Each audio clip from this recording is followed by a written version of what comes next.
Chaîne de solidarité pour des sans-abri. Depuis qu'ils ont été chassés de leur maison par les eaux de pluie, c'est dans cette école primaire que ces dizaines de personnes ont été relogées.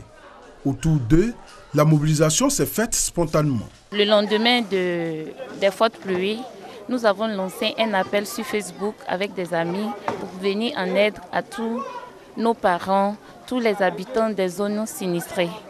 Et depuis nous avons lancé cet appel, on a vu que des partenaires, des amis se sont mobilisés. Voilà pourquoi aujourd'hui vous nous voyez sur ce site. Quand ils arrivent ici, on les fait enregistrer. Papa, maman, nombre d'enfants, on essaie de les faire enregistrer. Nous avons monté une carte pour les identifier, parce qu'il faut qu'ils soient identifiés. Ils sont à plus de 500 personnes, voilà, pour le moment que nous avons enregistré. Et il y a des personnes qui continuent de venir. De bonne volonté, mais pas que. Dans cette chaîne de solidarité autour des sinistrés, l'un des maillons est la municipalité de Cocody.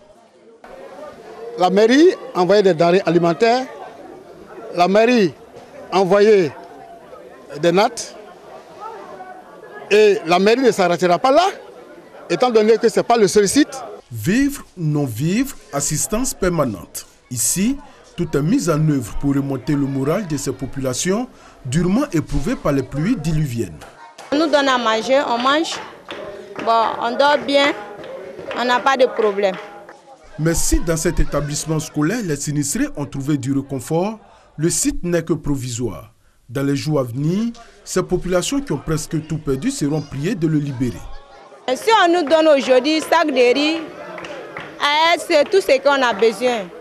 On n'a qu'à partir genre chez nous. On ne sait pas où on partit. Parce qu'on n'a pas chez nous. Chez nous sont tombés, c'est cassé. Tout est parti. On lance toujours l'appel aux donateurs. Parce que ce qui est là, on ne sait pas combien de temps les sinistrés vont faire ici. Mais il y a la rentrée scolaire qui est là. Donc il est impérativement important que ceux qui entendent notre voix puissent vraiment faire un geste. Pour que ces personnes-là puissent avoir au moins un toit lorsqu'ils quittent ici. Pour combien de temps resteront-ils encore sans abri?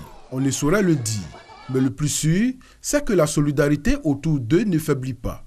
Et les Ivoiriens continuent de démontrer leur sens du patriotisme, leur sens de solidarité.